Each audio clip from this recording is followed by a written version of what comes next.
आज तक बोली नहीं लगाई और न मैं चाहता हूं कि भागवत की कभी बोली लगे। भागवत बेचना पाप है। भागवत में मैं बोल दूं मुझे इतना दे देना तो इसका पाप मुझे लगेगा, लेकिन ध्यान रखना भागवत खरीदना भी, वो लोग भी पापी हैं जो लोग कहते हैं महाराज इतना ले लेना, इतने में काम ना चले, इतना ले लेना। वो जो भाई ग्राहक यदि खरीद रहा है तभी तो बेचने वाला बेच रहा है। जिस दिन तुम श्रद्धा पर उतर आओगे, जो होगा श्रद्धा में, जो तुम्हारे भाग्य में होगा गुरुजी देंगे, जो हमारे पास सामर्थ्य होगा हम देंगे। तुम आ जाओ, कथा सुना जाओ, सच मानना उस दिन तुम्हारी असली भागवत हो पाएगी, उस दिन भागवत का तुम्हें पुण्य प्राप्त होगा। बाकी यदि बिजनेस करके भागवत करोगे तो वो भागवत फल नहीं देगी। हाँ,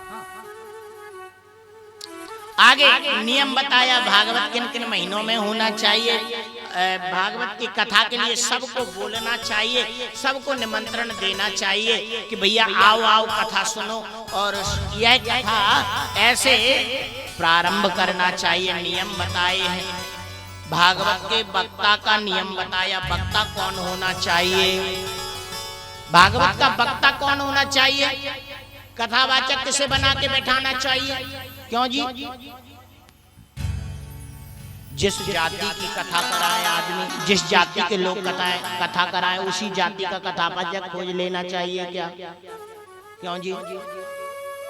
जिस जाति के लोग कथा कराएं उसी जाति का कथावाचक खोजना चाहिए क्या?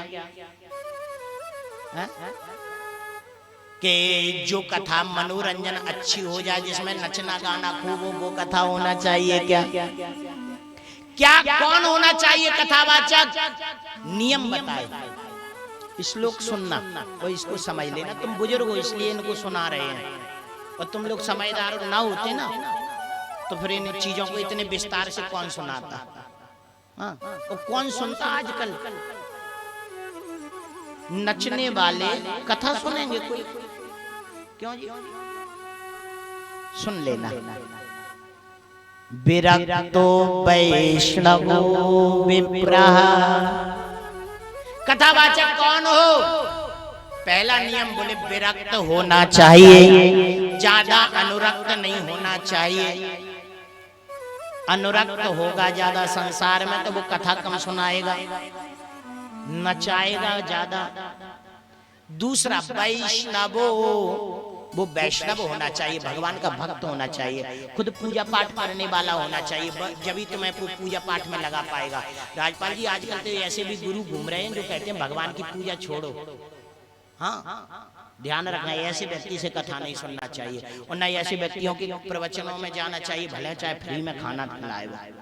हाँ, वैष्णवो विप्राः, यहाँ शब्द दिया विप्र होना चाहिए। ब्राह्मण, और ब्राह्मण का भी जनेऊ होकर द्विज और शास्त्रों का अध्ययन करके वो विप्र होना चाहिए। पहला विरक्त हो, दूसरा वैष्णव हो, और तीसरा ब्राह्मण हो, विप्र हो। अब इसमें तो ये भी नहीं लिखी कि विप्र की जगह विप्राणी भी चल जाएगी, कि पंडित जी बिजी हो तो पंडितानी भी बैठ जाए, ऐसा भी नहीं लिखा। अब नहीं लिखा तो मैं कैसे बताऊं? हाँ, वेद शास्त्र विशुद्धि कृत। वक्ता कैसा होना चाहिए? जिसने वेद पढ़े हो, शास्त्र पढ़े हो, ज्योतिष आदि का अध्ययन किया हो, व्याकरण आदि का अध्ययन किया हो, ऐसा वक्ता होना चाहिए। दादा आजकल तो हमारे वृंदावन में एक कोचिंग सेंटर चल रहा है, 4 महीना में कथावाचक बनो। हाँ, बहुत चल रहा है कोचिंग सेंटर, 4 महीना में कथावाचक बन के निकल जाओ। एक वकील है छतरपुर के, उनका एक दिन फोन आया, बोले वो किसी रिलेशन में, बोले हमारा मन था कि हम भी कथावाचक बन जाए। मैंने कहा कैसे? बोले अभी 3-4 महीना बोले केस की वो है, तो मैंने सोचा अभी 3-4 महीना केस वो करके रोक के मैं 4 महीना कथावाचक और बन जाऊंगा। वकील वकालत तो बढ़िया चल रही, कथावाचक और बन जाऊंगा 4 महीने में। आजकल ऐसा भी होता है, कुछ कथाएं रट लो, 2-4 इधर की दोहा चौपाई रट लो, कथा सुनाना शुरू कर दो। ध्यान रखना, कथावाचक ऐसा हो जो वेद आदि पढ़ा हो, शास्त्र आदि पढ़ा हो। दृष्टांत कुशलो धीरा वक्ता कैसा हो? बोले दृष्टांत देने में कुशल होना चाहिए। वक्ता कार्याति निष्प्रहा, वक्ता का कार्य निष्प्रिय होना चाहिए। कोई बुद्धिमान का कर्तव्य है वक्ता का चयन करना, सबके बस की वक्ता चयन करना नहीं है। कोई रूप के माधुर्य में फंस जाता है वक्ता का चयन करने में, तो कोई जाति के मद में फंस जाता है वक्ता का चयन करना। वक्ता कैसा होना चाहिए? बोले अनेक धर्म विभ्रांता, ज्यादा विभ्रांत नहीं होना चाहिए। वो एक इष्ट हो, उसका आराध्य हो, उसका चिंतन पूजन आराधना करने वाला हो, पाखंडी न हो वो। और वक्ता के साथ कथा में वर्णम पंच विप्राणम, 5 ब्राह्मणों का वर्ण कर दो। मूल पाठ के लिए एक ब्राह्मण का चयन करना चाहिए। मंत्र जपने के लिए ब्राह्मण बिठाना चाहिए। जय शब्दो नमः शब्द बीच बीच में कीर्तन करने के लिए बिठाना चाहिए। और जब तक कथा हो तब तक यजमान को क्या क्या करना चाहिए?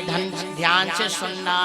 कर्तव्या विधिना प्रीत्या धूप दीप समन्विता, यजमान को प्रतिदिन देवताओं का पूजन करना चाहिए। ग्रहों का, नक्षत्रों का, देवताओं का पूजन करना चाहिए। वक्ता का पूजन करना चाहिए, वक्ता को प्रणाम करना चाहिए। देखो ये नियम कथा सुनने वाले सबके लिए। जो लोग कथा सुनने आते हैं उन्हें क्या करना चाहिए? बोले आकर पहले वक्ता का पूजन करो, वक्ता को प्रणाम करो।